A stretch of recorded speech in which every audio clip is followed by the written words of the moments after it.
정교택 목사님 앞으로 모시도록 하겠습니다. 큰 박수로 환영하겠습니다.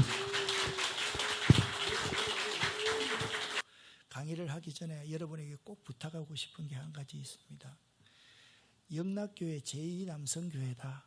그렇게 하면 김포 우리 교회 오시면 제가 꼭 밥도 사드릴 수 있고, 임원들 몇백 분 오면, 이렇게 많이 오면 제가 못 해드릴 수 있는데, 제가 닭도 한 2,000마리 키우거든요. 농사도 한 2,500평 정도 짓거든요. 임원들 정도 오면 내가 닭도 좀 잡아둘 수 있겠다, 그런 생각을 하니까 좀 여러분들이 언제든지 좀 시간이 있으면 김포 아름다운 교회 오셔서 제 영락교회 제2남성교회 회원입니다. 그러면 김은성 목사님이 보낸 줄로 알고 제가 여러분들을 잘 섬기도록 하겠습니다. 저는 기성 목회자입니다. 우리 교회는 출석 교인이 한 1,000명 되는 그러한 교회이고요. 저는 농업인입니다. 저는 또 축산인입니다. 저는 좋은 음식을 연구하는 좋은 음식 연구가입니다. 또 커피도 참 잘합니다. 제가 여러분에게 자랑질하는 것 같지만은 사실 이런 여러 가지가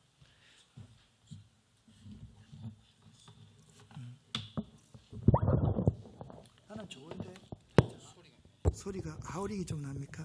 네. 됐습니다. 네.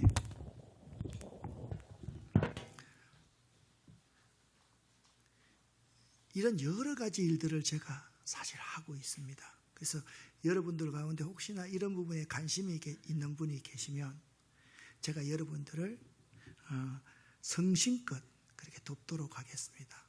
오늘의 이제 부제는 뭐냐? 우리가 왜 환경운동에 관심을 해야 할까? 자, PPT를 좀 띄워주시면 감사하겠는데요. 창세기 2장 15절을 한 번만 더 읽어볼까요? 사람을 이끌어 에덴 동산에 두어 그것을 경작하며 지키게 하시고, 여기 두 가지의 단어에 우리가 관심을 가져야 됩니다. 경작하라, 두 번째는 지키라 라는 단어입니다. 하나님께서 있잖아요, 천지 만물을 창조하신 이후에 보시기에 좋았더라 그러면서 에덴의 열쇠를 아담과 하와 우리 사람에게 맡겨주셨습니다.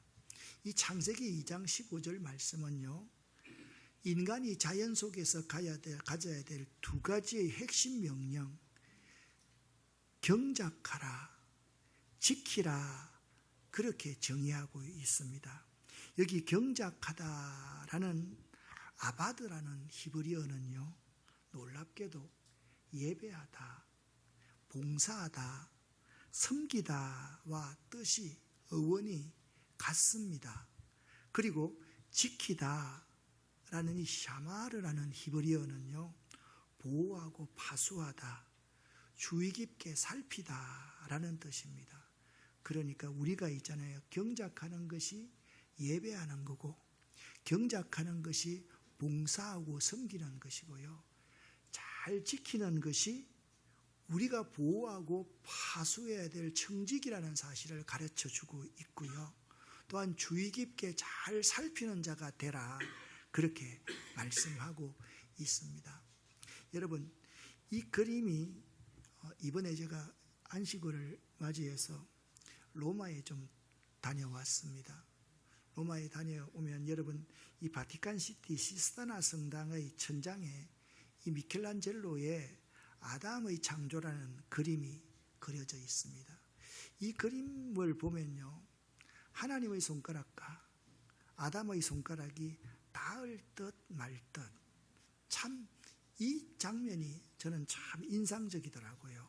그런데 만약 누군가가 이 그림을 있잖아요, 칼과 망치로 다 찢어버리고 부숴버린다면 어떻게 되겠습니까? 아마도 미켈란젤로에게 큰 죄를 짓는 것이고, 로마 정부에도 죄를 짓는 것이고, 세계 문화재를 보호하는 사람에게도 큰 죄를 짓는 것이고, 많은 세계에 있는 관광객들한테 큰 잘못을 하는 것일 겁니다. 여러분, 이걸 알아야만 됩니다. 푸른 숲과 강, 바다, 이 생명체는 하나님의 걸작품입니다. 우리가 하나님의 걸작품을 훼손하는 것과 이 아담의 창조라는 미켈란젤로의 작품을 훼손하는 것과 진배 없다, 다를 바가 없다. 그래서 우리가 하나님이 만드신 이 자연을요 훼손하는 자가 되어서는 결코 안 된다라는 것입니다. 하나님이 우리에게 주신 세 가지 사명이 있어요. 첫 번째는 예배하는 사명이고요. 두 번째는요 사람을 살리는 사명이고요. 세 번째는 창조 세계를 돌보는 사명이 있습니다. 그러면 앞부분은 좀 빨리 해서 도대체 그러면 환경이란 무엇일까요? 여러분 환경이 뭐라고 생각합니까? 우리 주변에 펼쳐져 있는 자연을 환경이라 말을 합니다. 그러나 좀 더 구체적으로 말을 하면 환경은 생명체와 깊이 관련이 있는 것들, 예를 들면 물, 토양, 공기 이런 것들을 좁은 의미에서 환경이라 그렇게 말을 할 수가 있습니다. 그러니까 우리 몸의 70%가 물이잖아요. 우리가 흙으로 만들어졌잖아요. 우리가 호흡하지 않으면 살지 못하잖아요. 창세기에 보면 하나님께서 사람을 창조하시고 그 코에 생기를 불어넣어 주시니까 생명이 되었다. 그러니까 우리 한 사람 한 사람도 어떤 존재인가? 예? 자연의 일부분이라는 사실을 여러분과 제가 알아야만 하는 거예요. 그러면 환경이 왜 중요할까요? 환경이 왜 중요한가를 알려고 하면 환경 파괴가 무엇인지를 알아야만 합니다.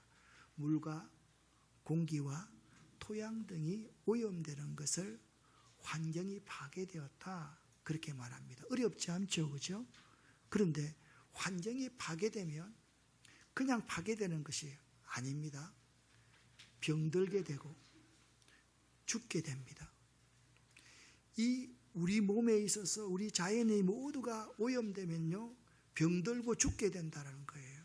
예수님께서 이 땅에 오신 이유가 뭐냐 하면 요한복음 10장 10절에 보면 내가 온 것은 생명을 얻게 하고 더 풍성히 하려고 왔다 그렇게 말합니다.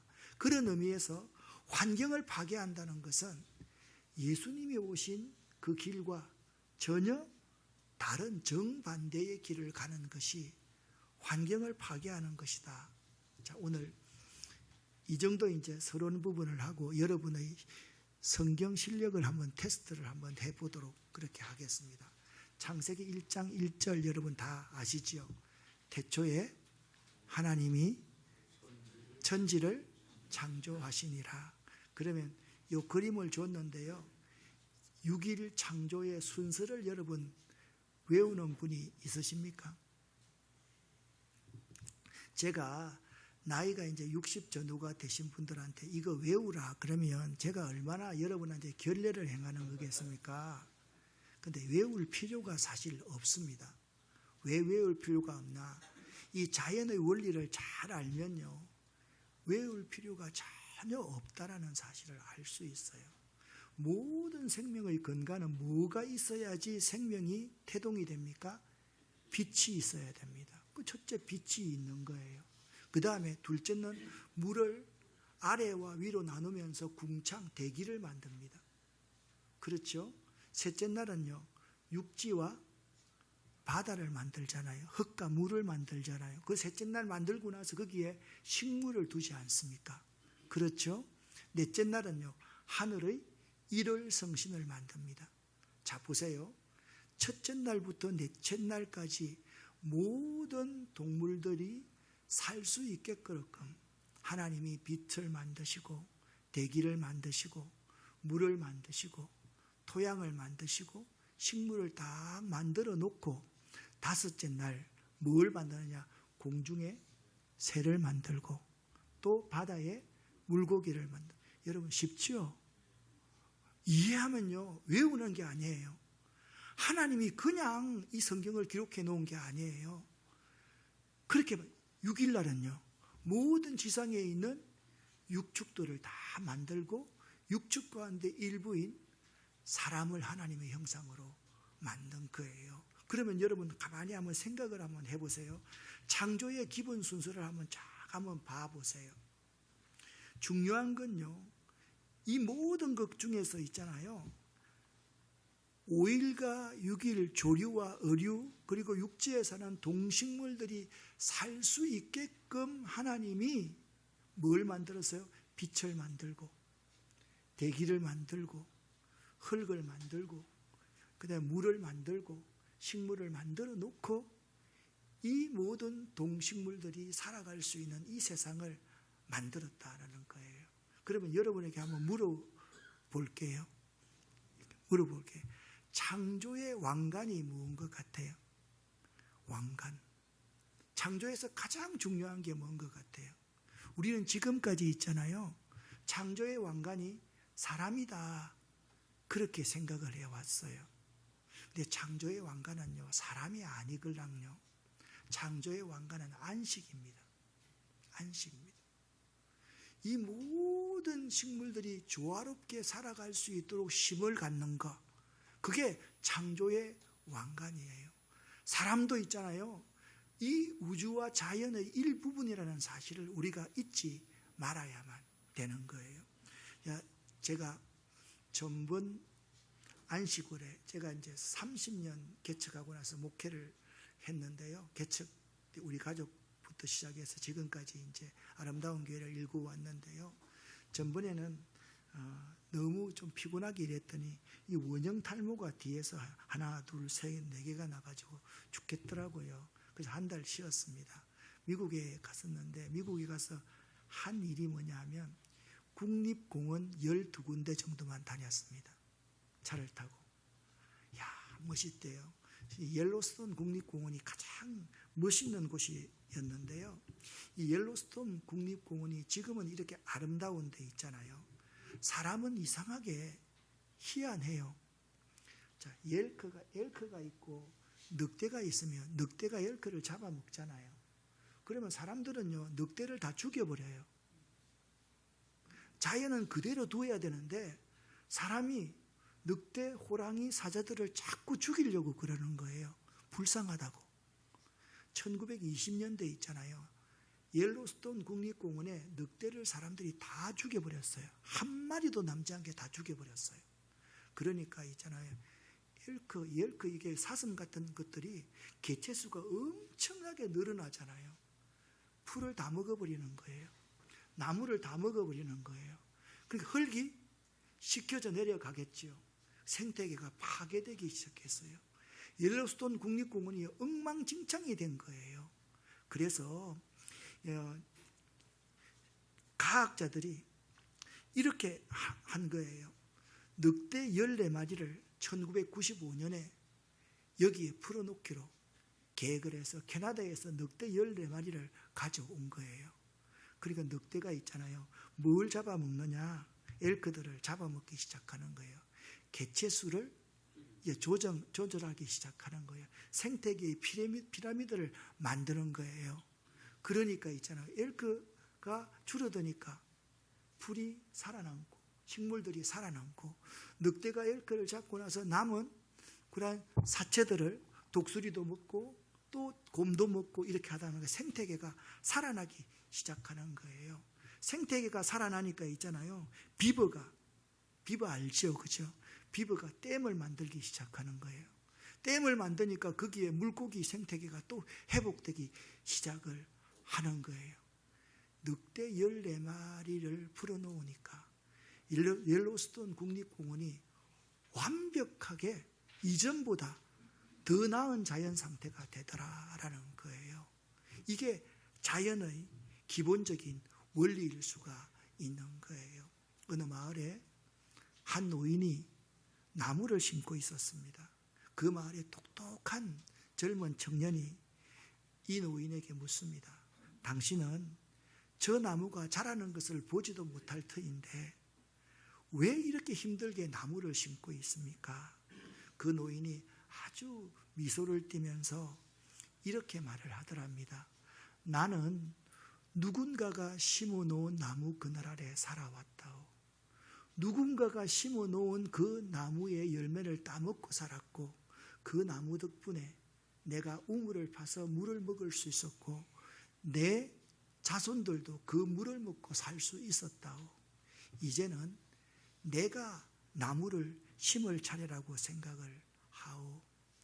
우리가 나무를 심는 이유는 오늘 당장 그 그늘을 누리기 위함이 아니지 않습니까? 누군가가 심어야지 누군가가 누릴 수 있듯이 지금 우리들이 이 귀한 환경에 대한 관심을 가져야지 다음 세대의 우리의 자녀들, 손들이 이걸 누릴 수 있게 된다라는 점을 우리는 잊지 말아야 된다라는 거예요. 인간의 욕심, 탐욕, 이것이요, 하나님의 뜻과 반대되어서 상생하지 못하도록, 함께 살아가지 못하도록 만드는 거예요. 자, 지금부터 여러분과 제가 관심을 갖는 그러한 부분입니다. 이 먹거리는 생명과 긴밀하게 연관이 되어 있습니다. 예수님은 있잖아요, 수많은 사람들을 먹이셨습니다. 성경에는 떡의 기적이 반복해서 많이 등장을 합니다. 배고픈 사람들에게 이 복음은 아주 추상적으로 들릴 수 있기 때문에 사람은 살아야지 복음을 들을 수가 있지 않습니까? 자, 보십시오. 우리가 먹거리 문제는 단순한 소비에 대한 질문이 아니라는 겁니다. 먹거리의 문제는 생명을 존중하는 신앙인의 태도이다라는 점을 우리는 알아야만 합니다. 앞으로의 우리의 선교는 있잖아요, 자립형 선교가 될 것입니다. 그리고 또한 세계의 선교 흐름도 계속해서 바뀌어가고 있습니다. 돈을 보내는 선교, 교회를 지어주는 선교에서 이제 앞으로는 여러분들처럼 기술을 전수하는 선교, 물고기를 잡는 방법을 가르쳐주는 선교, 그들이 스스로 자립하고 잘할 수 있는 선교로 나아가지 않으면 안 된다라는 겁니다. 왜 이런 생각을 해야만 됩니까? 선교에서 가장 큰 문제는 뭐냐 하면 지속 가능함입니다. 지속 가능함이 없으면 제가요 가가지고 여기에 도와줍니다. 그리고 그걸 디스컨티뉴티 끊어버리면, 영속성이 없으면 이분들은요 이전보다 더 상태가 좋지 않게 되어버린다라는 거예요. 우리가 선교하는 지금까지의 방법은 이 지속 가능함에 대한 생각이 많이 없었다라는 것을 알아야 돼요. 지속 가능하게 그들이 동력을 가지고 어떻게 살아낼 수 있을 것인가, 이 부분에 대한 생각들을 우리가 할 수 있어야만 되는 거예요. 이분이 누굽니까? 제가 AI에다가 텐트 메이커인 사도 바울을 좀 그려다오라고 했더니 이렇게 그렸습니다. 참 텐트 메이커 사도 바울입니다. 여러분, 사도 바울은요 어떤 사람이었는가? 기술과 복음을 함께 사용했던 사람이었습니다. 여러분 보세요. 오늘날 교회가 이렇게 타락한 이유가 뭔지 압니까? 저는 환경운동을 하는 사람이니까 이렇다고 생각을 해요. 교회 목회자들, 교회 평신도 지도자들이 전부 다 화이트 칼라화 되어 있기 때문에 교회가 이렇게 타락했다라는 생각을 많이 합니다. 중세에 있잖아요, 헌금이 많이 들어오고 수도원이 부유해지니까 그때부터 이 수도사들이 탁발 영성을 버리고 앉아서 전부 다 화이트 칼라화 된 거예요. 노동 안 하는 거예요. 묵상만 하는 거예요. 그러다 보니까 오늘날 교회 목회 현장에도요, 목회가 조금 제가 비판하는 것 같지만 그렇습니다. 컴퓨터 앞에서 목회하는 거예요. 책상 앞에서 목회하는 거예요. 전화를 가지고 카톡 가지고 목회를 다 하는 거예요. 그러니 교회 지도자들이 노동의 가치를 압니까? 땀의 가치를 압니까? 얼마나 교인들이 힘들게 돈을 벌어서 헌금하는지 선교하는지, 이렇게 여러분 화요일 저녁에 이렇게 오는 것이 그냥 쉬운 일이 아니지 않습니까? 얼마나 힘든 과정을 통해서 옵니까? 지도자들이 이걸 모르면 있잖아요, 서로 간에 단절이 되고 서로 간에 대화가 되지 않는다라는 거예요. 여러분, 베드로도요 어부였어요. 예수님도 목수였어요. 초대교회의 모든 지도자들은요 다 블루칼라였다는 것을 여러분이 기억할 수 있어야만 됩니다. 여러분은 어떻습니까? 땀의 가치를 소중히 여기고 있습니까?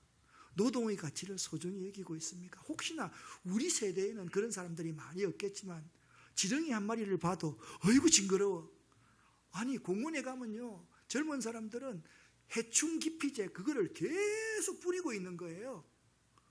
나는 해충 기피제를 뿌리면서 마스크 쓰고 해충 기피제를 뿌리는 사람은 한 사람도 안 봤어요. 그거 마스크 안 끼고요 해충 기피제 뿌리면 건강에 좋겠어요 안 좋겠어요? 벌레 한 방 안 물리려고 있잖아요. 해충 기피제를 머리부터 발끝까지 다 바르는 사람 얼마나 어리석은 사람인지 우리가 알아야 돼요. 진짜 중요한 것은요 우리 스스로가 노동의 가치, 땀의 가치, 이 가치를 잘 알 수 있는 사람이 되어야 된다라는 거예요. 여러분과 똑같은 서울여자대학교 박진규 교수라는 분이 있습니다. 이 분이요 세상이 교회에 바라는 것이 있다. 세 가지 바라는 것이 있대요. 첫 번째는 뭐냐면 세상은 교회가 그들의 이론이 되기를 바란다. 그들의 모델이 되기를 바란다 라는 거예요. 그래서 세상 사람들은 교회 사람들에 대해서 막 욕을 많이 하잖아요. 이게 있잖아요. 교회와 소통하고 싶다는 거예요. 두 번째 뭐냐면 세상은요 교회만은 어떠한 경우라 할지라도 정의와 약자의 편에 서기를 바라는 거예요. 어떤 경우에도 교회는요 정의와 약자의 편에 서야만 되는 거예요. 세 번째입니다. 세상 사람들은요 인본주의 사고방식, 물질주의, 성공 위주로 살아갑니다. 살아가면서도 그들은 갈등합니다. 내가 이렇게 살아서는 안 되는데. 그래서 세상 사람들은요 교회만은, 우리 그리스도인만은요 비물질적 가치의 중요성을 일깨워 주기를 바란다라는 거예요. 여러분 어떻습니까? 세상 사람들이 바라는 것. 여러분 저는 있잖아요 환경운동을 한다 그렇게 말씀을 드렸습니다. 1998년에 97년부터 준비해서 98년부터 김포에 교회를 세웠는데요. 우리 교회는 딱 이렇게 생각하면 돼요. 하나님 사랑, 자연 사랑, 이웃 사랑. 그러니까 일반적으로는 하나님 사랑과 이웃 사랑을 생각하는데 자연을 사랑해야 된다. 이 가치를 가르치고 있는 교회입니다. 환경운동에 정말 진심인 그러한 교회이죠. 우리 교회는요 그냥 말로만 환경운동을 하는 교회가 아닙니다. 1환경센터가 있고 1환경센터에서는 닭을 2,000마리 정도를 키우고 있습니다. 이 환경센터에서는 교인들 한 80가정 정도가 도시농업 텃밭을 하고 있습니다. 거기에는요 수경재배실도 있고요 다 여러 가지 농업을 할 수 있도록. 이 환경센터는 김포에 가서 석탄이라는 곳이 있는데 그곳에서 한 2km만 가면 북한 땅이 바로 앞에 보입니다. 남북이 통일되면요 북한의 장마당이 북한 사람들에게 소망을 주는 것이 아닙니다. 그들이 우리보다 더 잘하는 것은요 관행적인 농업, 그건 우리보다 훨씬 더 잘할 수가 있습니다. 그래서 빗물을 받아가지고 어떻게 농사를 지을 것인가, 하천에서 물을 어떻게 끌어와서 농사를 지을 것인가, 우리가 있는 그 퇴비를 가지고 어떻게 농사를 할 것인가, 그런 부분을 연구하는 곳이 제2환경센터입니다. 그러니까 두 곳의 환경센터를 통해서요 흙도 만지고 물도 만지고 생명을 직접 만지는 교회가 우리 아름다운 교회다. 여러분 80가정이 도시농업 텃밭을 하면 한 가정에 4명이면 300명 이상이 텃밭을 하는 거예요. 여러분 굉장하지 않습니까? 우리는 다 농사 지어봤잖아요. 농사 안 지어본 분도 있는 것 같은데 여러분 30대 40대는요 정말 낫 한 번 잡아보지 않는 사람, 호미 한 번 잡아보지 않는 사람, 삽질 한번 해보지 않는 사람이 많다고요. 정말 놀랍니다. 그런 사람이 있잖아요. 한 해, 두 해 농사를 배우면서 감자를 심었는데 감자가 많이 여는 거예요. 여러분, 감자는 있잖아요. 태비가 많으면 감자가 많이 안 열어요. 박한 땅에 감자들이 많이 자라고 고구마가 많이 자라요. 이 사람들은요, 감자를 심어놓고 거기다가 태비를 막 쏟아 부은 거예요. 왜 우리 밭에는 감자가 열지 않아요? 그들이 자연의 원리들을 조금씩 배워가는 거예요. 그렇습니다. 이 아름다운 교회는요, 하나님의 농법을 합니다. 하나님의 농법이 뭐냐 하면 하나님께 빌려와서 하나님께로 되돌려 드리는 농법입니다. 그래서 쉽습니다. 누구나가 할 수 있습니다. 그리고 돈이 많이 들지 않습니다. 제가 EM 여러분 들어보셨어요? EM, Effective Microorganisms, 유용한 미생물 종균들을 만드는 건데요. 우리나라에서 5군데에서 EM 원액을 만들어요. 전주대학교 연구소, 제주 EM 환경센터, EM 유로, EM 미러클, 그리고 아름다운 교회 전규택 목사입니다. 여러분들은 별로 놀라지도 않네요. 이 대단한 기술이에요. 이 원액 종균 1톤이면요, 한 마을이 1년 동안 농사를 지을 수 있어요. 제가 24년째 중앙아시아에 가고 있는데요, 중앙아시아 그 지역에 가서 원액을 3톤만 만들어 놓고 오면요, 세계 마을이 1년 동안 농사를 지을 수 있다니까요. 굉장한 겁니다. 산에 가서 있잖아요, 부엽토 있잖아요. 나뭇잎이 차곡차곡 쌓이는 부엽토 있잖아요. 위를 싹 걷으면 뭐가 나와요? 하얀 곰팡이가 있습니다. 그 곰팡이가 방선균입니다. 이것이 얼마나 좋은 건지 모릅니다. EM 원액 종균 속에는 사람과 자연에 유용한 80여 가지의 종균이 들어있지만 부엽토 속에는 80여 가지 정도가 아니라 몇 조 마리 종류의 종균이 들어있는 거예요. 어느 지역에 가서도 부엽토를 좀 가져와가지고, 요만큼만 가져와가지고요, 그걸 물에다가 체에다가 넣고 쪼물락쪼물락 해가지고 거기다가 배지, 먹이를 넣고 배양을 시키면 있잖아요. 그 지역에 맞는 미생물들을 활성화시켜가지고 농업에 혁명을 일으킬 수 있는 그러한 기술이 바로 이런 거예요. 여러분, 한번 우리 개사에 한번 와보세요. 미생물로 닭장을 운영하기 때문에 있잖아요, 냄새가 하나도 안 납니다. 닭장이 얼마나 냄새가 많이 나는지 아십니까? 모르는 분도 있어요. 여러분 보세요. 쉽게 말하면 새가 위에서 똥을 싸잖아요. 차 안 닦잖아요.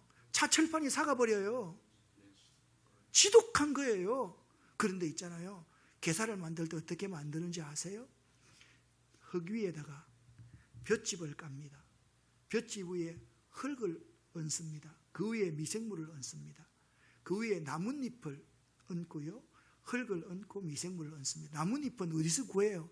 요즘 아파트에 가면요, 나뭇잎 쌓아놓고 서로 가져가라고 그냥 빕니다. 가져가면 할렐루야 하고 좋아합니다. 가져와서 1년 내내 쓰는 거예요. 그 위에다가 왕개를 놓고 또 흙을 놓고 미생물을 놓고 그 위에 이 세 가지를 섞어가지고 딱 나오면 한 50전 내지 60전 정도의 아주 좋은 토양이 됩니다. 이게요, 3년 내지 5년 동안 치우지 않아도요, 여기 있는 미생물들이 똥을 싸면 똥을 분해해서 먹어버립니다. 이것이 흙이 됩니다. 흙 목욕을 할 수가 있습니다. 얼마나 건강하게 자라고요. 이렇게 미생물이 지배하는 그러한 곳에는요, 여러분 조류독감 같은 거 걸릴 염려가 거의 전혀 없습니다. 저희들은요, 무항생제, 무백신, 무성장 촉진제, 무호르몬제, 무GMO, 유전자 변이 콩 옥수수도 먹이지 않습니다. 다 만들어서 다 먹입니다. 그래서 달걀 한 알이 있잖아요, 1,000원입니다. 그런데 있잖아요, 그 달걀 서로 사 먹으려고 그럽니다. 그냥 하면 있잖아요, 1,300원 정도 받아도 사람들이 사 먹습니다. 지금 우리 하루에 한 680개, 오늘 680개 나왔다 그러더라고요. 하루에. 근데 하루에 한 1000개가 나와야지 손익분기점이 나오는 거예요. 워낙 돈이 많이 드는 것이니까. 그러면 있잖아요. 그렇게 한다고 생각을 한번 해보세요. 하루에 1000개가 나옵니다. 예를 들면 우리 영락교회 남선교회에서 이거를 한번 환경운동에 동참하겠다. 그러면 이제 5000개를 하면 10개짜리 500개잖아요. 그러면 5000개를 팔면 500만 원이잖아요. 그렇죠? 그 30%를 영락교회 남선교회에 줍니다. 선교비로 사용하라고. 지금 안산제일교회나 신일교회나 이런 교회들이 하고 있는데요. 이렇게 해서 이제 우리가 잘하고 있는데, 제가 무슨 말씀을 드리려고 하냐면, 하나님의 농법, 하나님의 축산, 하나님께서 만들어 온 것을 빌려와서 하나님께로 돌려드리면 이건요, 세상에서 이해할 수 없는 좋은 먹거리를 생산하면 선교에 굉장히 기금도 도움이 되고, 현장에서 이분들이 이렇게 해나갈 때 보세요. 한번 가공하지 않으면 있잖아요, 수익을 낼 수가 없어요. 가난한 나라에서 닭 키워가지고 달걀 해가지고 그 사람들이 돈 벌어가지고 선교하겠다, 안 돼요. 어떻게 해야 돼요? 친환경 인정을 받도록 하고, 다른 사람이 1개를 팔 때 우리는 5개 값을 받을 수 있는 고급 기술을 그들에게 전수해서 그들이 할 수 있도록 만들어주는 것.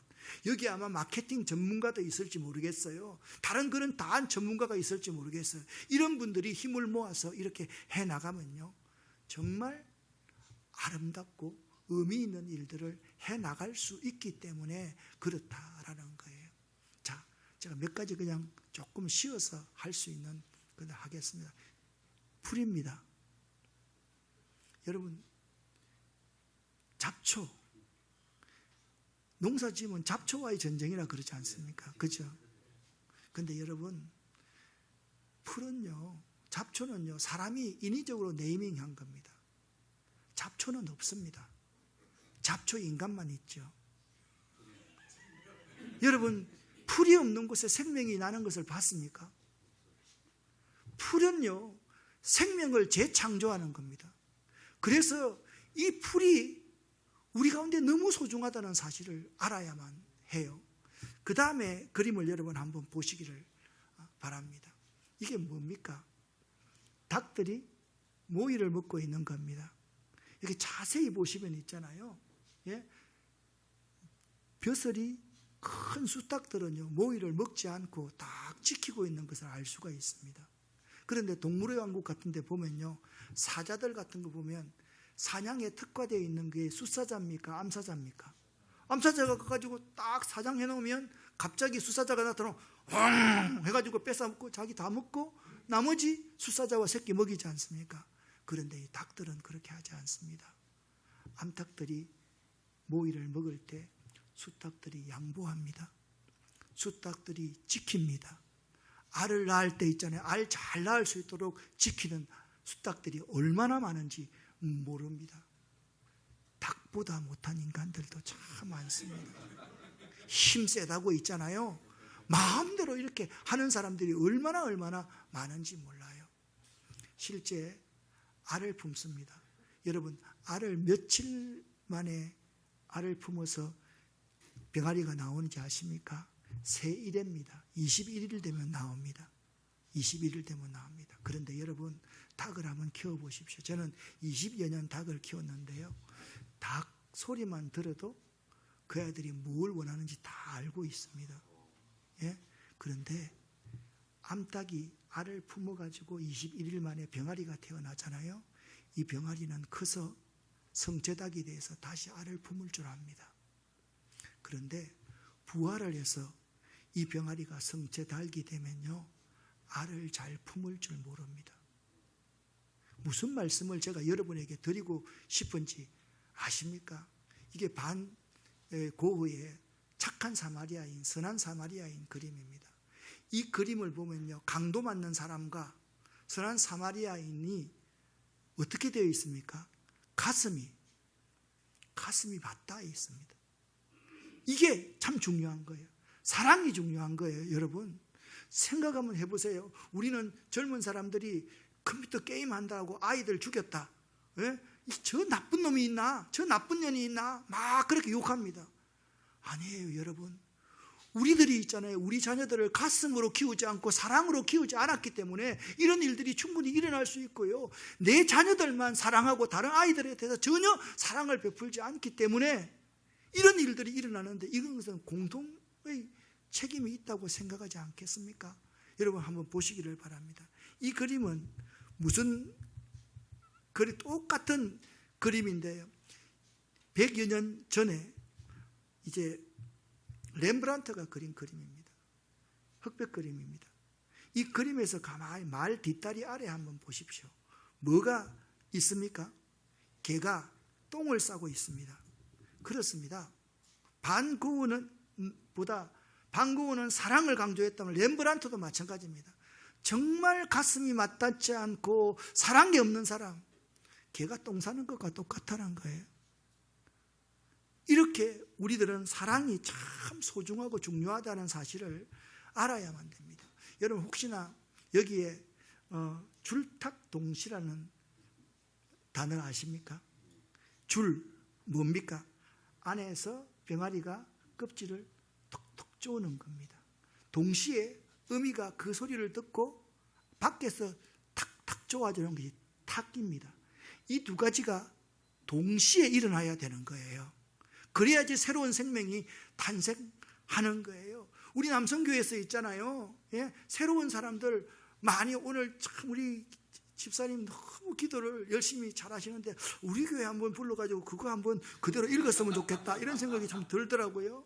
여러분 새로운 사람이 오면 우리가 어떻게 하면 그들이 안에서 자꾸 깨어나려고 줄 탁탁 두드리면 누군가가 어미가 되고 아비 같은 스승이 되어가지고 동시에 툭툭 깨워줘야지 새로운 생명이 탄생하는 거예요. 여러분 이 손이 누구 손인지 압니까? 제 손입니다. 제 손. 부화기에서 키우면요 탁을 해줄 어미가 없어요. 내가 뭐가 되어야 돼요? 어미가 되고 아비가 되어줘야 되는 거예요. 그 소리를 들을 줄 알아야 되는 거예요.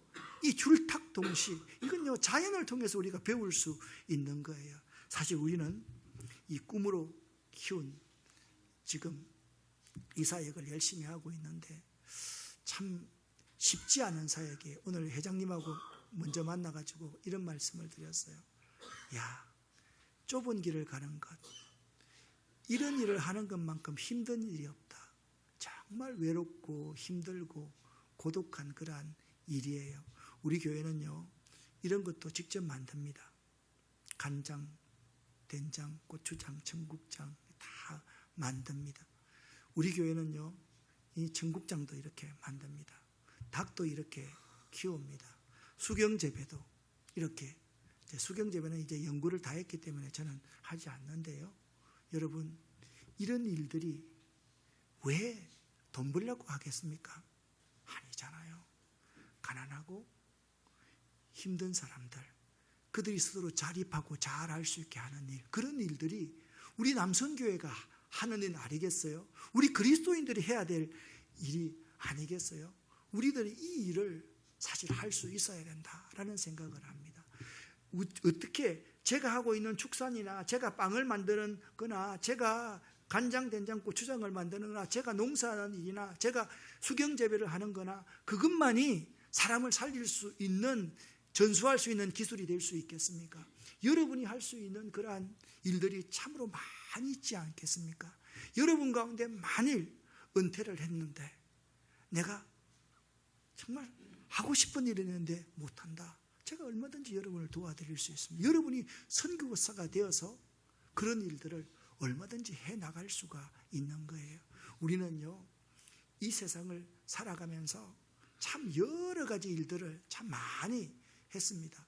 그래서 여러 가지 일들을 많이 하는 가운데서 우리들이 정말 해야 될 일이 한 가지 있다라고 생각이 됩니다. 시간이 갔기 때문에 중간에는 여러분이 놀러 오면 이제 제가 또 설명을 좀 할게요. 우리가 나이가 금방 먹잖아요. 여러분 나이 금방 먹죠, 그죠? 제가 이제 60대 후반이라는 것이 저는 믿어지지가 않습니다. 제가 은퇴가 얼마 남지 않았다, 이게 믿어지지가 않습니다. 그래서 하나님 앞에 언젠가는 기도를 했습니다. 하나님, 소원이 있습니다. 소원이 뭐니? 나이 20살만 좀 줄여둘 수 없겠습니까? 그 말은 뭐냐면 내가 지금 가지고 있는 이 좋은 기술, 좋은 지식을 가지고 좀 우리 교회는 재정도 있고요, 사람도 있고 다 있잖아요. 정말 가치 있고 좋은 일을 하고 가고 싶은데 하려고 딱 정신 차리고 보니까 나이가 이렇게 돼버렸다라는 거예요. 한 번뿐인 우리의 인생입니다. 누굽니까? 예, 우리 한국의 석학 이어령 박사님입니다. 이어령 박사님이 이런 말씀을 하셨어요. 어떤 말씀을 하셨냐? 젊은이는 늙고 늙은이는 죽습니다. 우리 젊은이들이 그걸 모르는 거예요. 여러분들이 젊다라고 생각하면 여러분도 늙고 늙으면 죽는다는 사실을 잊지 말아야 됩니다. 한 번뿐인 우리 인생, 우리가 도대체 어떻게 살아가야 될 것인가? 정말 가치 있는 일을 하면서 살아가야 되지 않겠나라는 생각을 한번 해봅니다. 여러분은 어떻게 생각하십니까? 무엇이 가치 있다고 생각하십니까? 나보다 남과 더불어 함께 살아갈 수 있는 방법을 강구하는 것. 우리 한국 사회에 와 있는 이주민들, 그들에게 내 재산과 나의 달란트와 나의 모든 사랑을 다 쏟아부어서 그들과 내가 있잖아요, 선한 사마리아인처럼 가슴이 맞닿아 있는 정말 사랑이 있는 공동체를 만들어가고 그런 인생을 한번 만들어갈 수 있다면 얼마나 좋을까라는 생각을 한번 해봅니다. 올해 우리 남성교회가 이주민들을 위해서, 이 사회적인 약자 아닙니까? 이들을 위해서 정말 한번 살아보겠다고 결심한 건 나는 참 좋은 주제라고 생각해요. 여러분, 세 가지 꼭 기억하시기를 바랍니다. 세상 사람들은요, 우리들 한 사람 한 사람이 그들의 모델이 되기를 바랍니다. 세상 사람들은요, 여러분과 제가 항상 정의와 약자의 편에 서기를 바라고 약자를 위해서 일하기를 바랍니다. 자기들은 그렇게 살지 못하면서. 세상 사람들은 있잖아요, 우리들만은 비본질적인 가치의 중요성, 본질적인 가치의 중요성, 영성이 얼마나 중요한지, 믿음이 얼마나 중요한지 이것을 깨우쳐 주기를 바란다라는 거예요. 세상 사람들은 돈 벌기 위해서 살지만 나는 여러분에게 마지막 결론으로 이 말씀을 하고 싶습니다. 돈 벌어서 남 주자. 성공해서 다른 사람 유익하게 하자. 내 나머지 인생을 주님과 복음과 이웃을 위해서, 이 사회의 나그네들을 위해서, 강도 만난 사람을 위해서 한번 살아가 보자. 이런 꿈을 꿀 수 있는 우리 영락교회 제2남성교회 회원들이 될 수 있기를 예수 이름으로 간곡히 부탁을 드립니다.